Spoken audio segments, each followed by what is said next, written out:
เฮ็ดหยังพ่อเฒ่าเฮ็ดหยังพดบักชะดีเพิ่นโหดบักชะดีตู่นี่เพิ่นโหดบักชะดี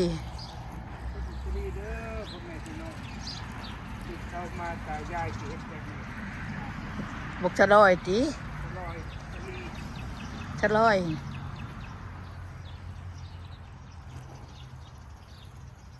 โหดบักชะลอยผู้เฒ่าเฒ่าละติคอยปลูกอันนี้ดอกมึงเด้อคอยปลูกตัวนี้เฒ่ามันสิเป็นหน่วยอยู่บ่เป็นกระโชกถิ่มได้นี่นะโหแต่ติอันต้นนั้นบักแตงได้น่ะแตงได้น่ะบักแตงอันพุ่มได้น่ะแตงพุ่มได้หันช่องอ่ะโอ้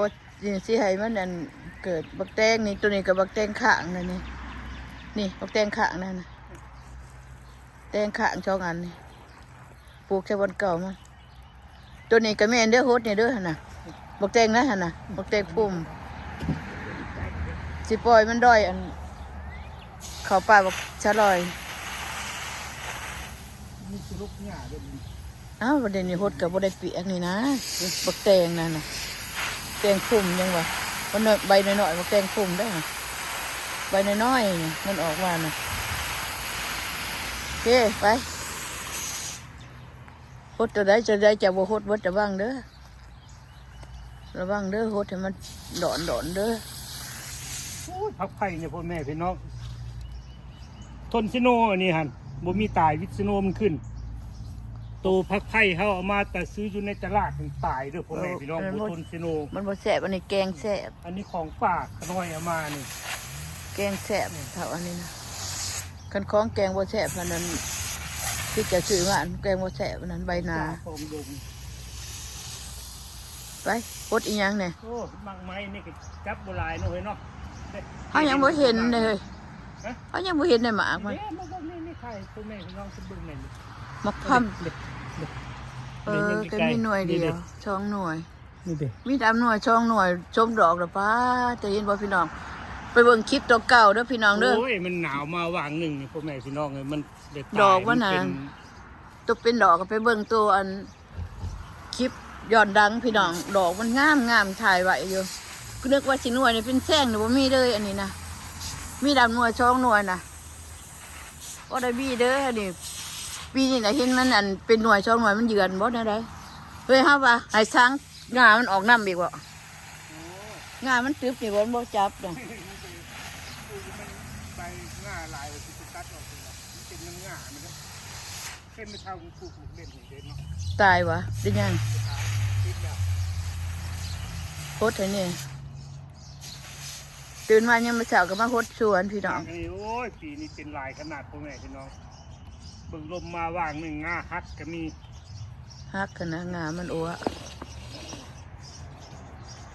ในชวนขอเห็ดจักที่แต่เฉพาะจะปะโคตรชวนโคตรบักเด่นนี่โอ้ยเอายามาขายนี่ไหมกันมาจับดอกฝรั่งน้องใหม่ฝรั่งวะมันเป็นเชื้อรานะพ่อแม่พี่น้องโคตรมันเปียกเด้อว่าเปียกนี่อันตรายนี่กันในโคตรนะโคตรมันเปียกเนี่ยบักเขือบักแกะน้อยจะตัดใบเบ็ดเลยเวลามันเน่ามันจะซึมลงที่ดินตัวใหญ่ปุ๋ยฉันดีก็คือหยาพอเคลื่อนพดดีๆเนี่ยมันสีอันนั้นมันเบิดตอนนั้นในแต่ว่าเขาปลูกนี่มันยังน้อยเขาได้ใส่ปุ๋ยอยู่พ่อแม่พี่น้องเวลามันใหญ่สักนึงเขาก็เศร้าใส่บ่เขาใส่เท่เดียวตอนมันยังน้อยใส่มันสัดเวลามันสัดเลยก็เขาเศร้าใส่บาดนี้บอกว่าเขาไม่ได้ใช้เขาเด้อมันเป็นยังไงมันเข้ามันมาจับมันจับซื่อๆบ่มันจับมันกินได้เห็นเดียวบ่กินแล้วมันกูดลงในบ่อนั้นได้เห็นบ่ครับ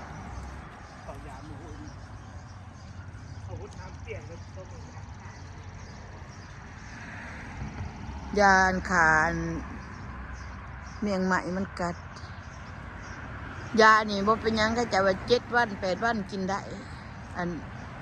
เขากระดังตีแบบนั้นนะพวกก็จะเคยใส่เขาจะบอกว่า7 วัน 8 วันก็กินได้พักนะยานี่มันเป็นปัญหาอย่าง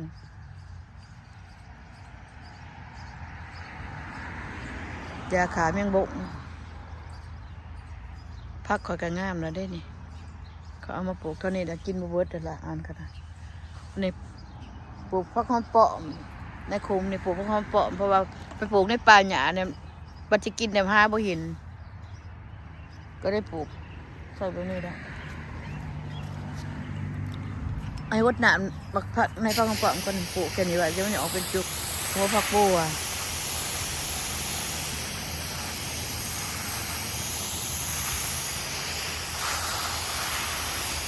เสียบักพริกโล่งนะมันค่ำคุณจะเสียบักพริกโล่งเขาไปโล่งจะเว้นบ่ได้เที่ยวปลูก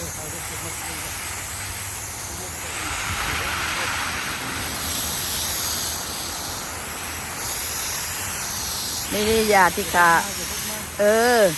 ขาแม่ง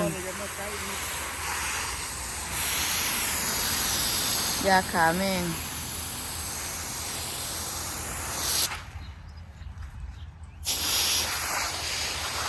เชื้อคอยจะหดเกียดจะว่านี่เขาถามเชื้อหมากอันนี้ถั่วบักถั่วแดงใช้พันแดงใช้พันไหนสีแดงได้ช่องคุมหมูมาหายไหนนะ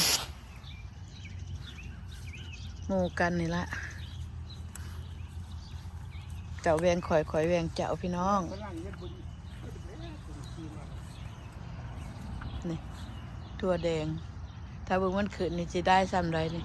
ซ้ำนี่ก็บ่เป็นง่ายนะนี่กระโดดนั้นชวนหดช้างนี่แหละพี่น้องคลิปกับบ่มีเป็นยังโด่งเดิมบ่แม่นโด่งเดิมนะพี่น้องเด้อเพราะว่าอันคลิปไปโด่งแต่ในสวนเด้มีแต่ในสวนเจ้าของนี่สาดน้ำมาใส่กระเทียมเลยในเด้อนี่เด้อให้มันต้นใหญ่นี่เคพี่น้องตอนนั้นถ้าใช้ยาบักเขืออันใบอันมีตัวน้อยๆนะมันมักกินใบบักเขือคันว่าเป็นหน่วยไปแล้วโอเคอยู่ว่าท่านเป็นหน่วยนี่โอ้ยมันจะมักมาตอมนี่มักมากินดอกกินอันนั้นมันใบมันนะใบมันก็สิบ่ใหญ่มันก็บ่ใหญ่เนาะมันบ่ใหญ่จังว่าเอายานี่มาโหยมันมักมากินมันเป็นคือแมงมีเนาะจะเป็นแมงอีหยังฮะก็บ่ฮู้ดอกมันเป็นคือแมงมีนี่แหละเอาพนเถาอยู่ดีมีแห้ง